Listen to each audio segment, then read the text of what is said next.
Iglesia ortodoxa, Iglesia protestante, Iglesia católica. ¿Cuáles son las diferencias? Bueno, en este video les voy a hablar sobre las diferencias de la Iglesia católica respecto al resto. En videos anteriores les estuve mencionando los argumentos que se dan desde la Iglesia ortodoxa. En un próximo video estaré hablando sobre los argumentos de las iglesias protestantes y sus variantes. En el de hoy hablaré sobre los argumentos que da la Iglesia católica para esgrimir el porqué de su postura frente a decir somos la Iglesia verdadera. La afirmación católica no es que simplemente se poseen doctrinas verdaderas, sino que es la misma comunidad visible fundada por Jesucristo sobre los apóstoles, preservada mediante la sucesión apostólica, guiada por el Espíritu Santo, que es custodio del depósito de la fe y llamada a ser sacramento universal de la salvación. Si esa afirmación es verdadera, la autoridad de la Iglesia Católica no deriva de una serie de sucesiones o de creyentes nomás, sino de la misión recibida por Cristo. La cuestión central, por lo tanto, no es si la Iglesia Católica es perfecta en sus miembros, sino si conserva legítimamente la autoridad y la continuidad de la Iglesia Apostólica. Y si te parece bien, arranquemos por ahí. El argumento histórico, la continuidad o sucesión apostólica. Este es probablemente el argumento más fuerte. La Iglesia Católica sostiene que no nació en el siglo IV, ni con Constantino, sino en Pentecostés.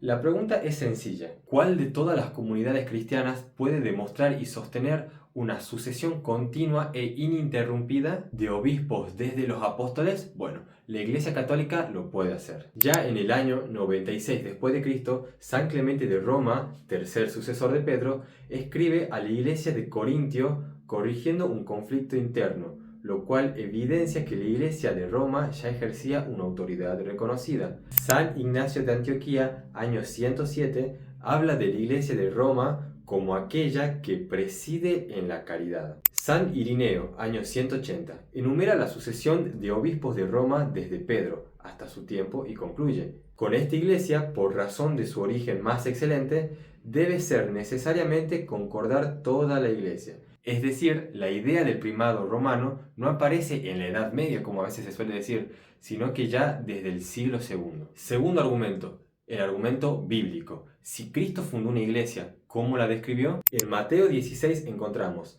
tú eres Pedro, y sobre esta piedra edificaré mi iglesia. Hay tres elementos únicos. Primero, Cristo cambia el nombre de Simón, luego lo convierte en roca y luego le entrega las llaves del reino. Las llaves evocan Isaías 22, donde el rey designa a un primer ministro con autoridad delegada. En la interpretación católica sostenemos que Jesús está instituyendo un oficio, no solo elogiando la fe de Pedro. Y a esto se le sumaría Lucas 22. Yo he rogado por ti, para que tu fe no falte. Y tú, cuando hayas vuelto, confirma a tus hermanos. También podemos sumar Juan 21, donde dice: apacienta mis ovejas, donde queda claro que aquí se le designa una misión. Número 3. El argumento de la unidad.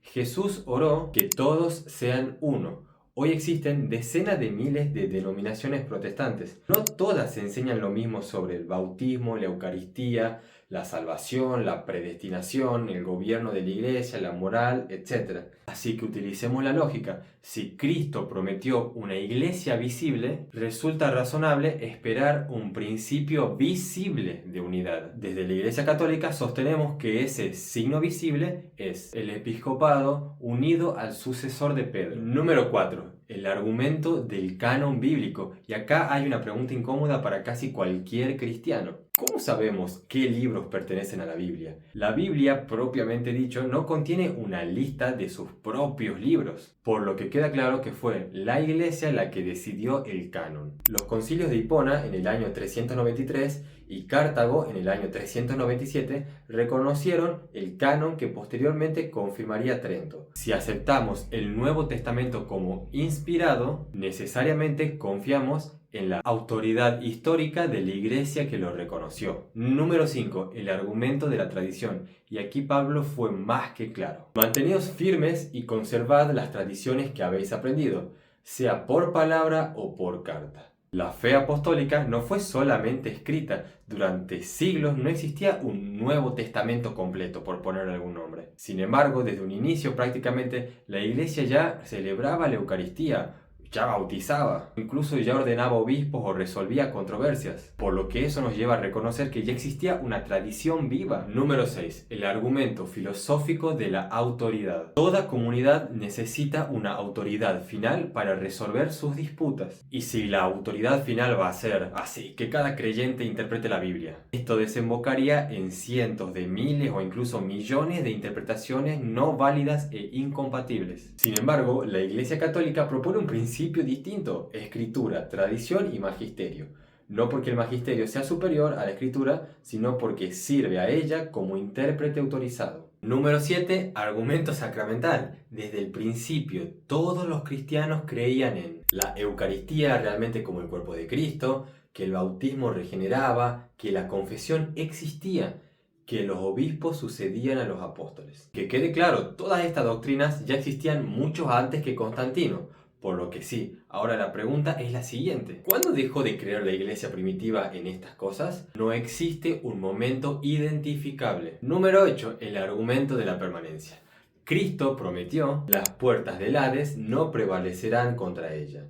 Si la iglesia hubiera caído completamente en la apostasía durante 15 siglos, entonces la promesa habría fracasado. Desde la posición católica sostenemos que, a pesar de los pecados de los miembros, como en los pecados de todas las denominaciones, la iglesia nunca perdió el depósito de la fe. Argumento número 9. La santidad. Una objeción muy frecuente es: la iglesia tuvo papas corruptos, pero eso solo viene a demostrar que la iglesia no fue sostenida solo por la virtud de sus dirigentes. Si durante 2000 años sobrevivió a persecuciones, cismas, herejías, guerras, corrupción, revoluciones, ideologías, sin dejar de existir, eso suma todas las papeletas para confirmar la promesa de Cristo en asistir a su iglesia.